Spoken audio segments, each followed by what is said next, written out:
In today's lesson, we will study some built-in functions of string that Python provides. Built-in functions are those functions that have been placed in Python beforehand, and we call and use them according to our need. They have two benefits. Firstly, code becomes more precise, and secondly, we can save time that expands when we use quotes for a specific function, because that work has already been compiled and provided to us in Python. If you look at some examples that which are our built-in functions, I have written some functions in advance. What work will these functions do? I will comment all the ones below. I have taken two strings. I have placed some value in string 1. I have placed some value in string 2. My first function is string 2, string name dot function capitalized. Here it will present the first alphabet of the string, which I am using. It will present that string's first character in capital. Now in string 2, the first character is H, which is written in small alphabet. Small ABC. When I will execute it after saving it, so it has presented my first alphabet in capital. Similarly, if I have another function, what is it doing? Center. It will centrally align my string, the string I am using it with. The aim of using it here, talking about it here, is that is there any need to use any parameter here or not? First, I will print it as it is and it will tell me that it has centrally aligned my string.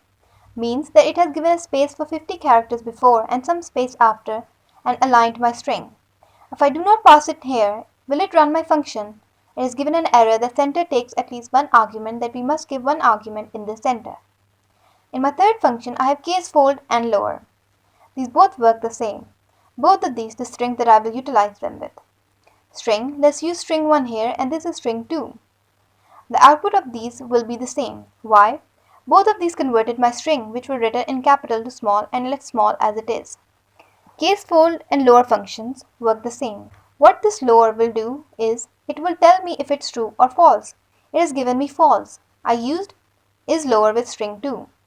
With all of my string in small letter or capital. Secondly, if we have to look at another function, find. What does find do is if we have to find a string, it will tell us at which it is available.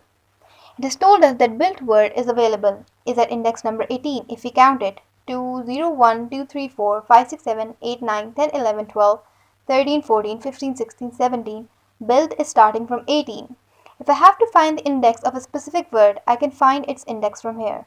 From this, if I run it, it has told me at which index the word Python is typed in the string. Aside from this, I have given a link here where all the functions of Python, which are almost 60-70, relevant to string are available. You can use any function in your program from here.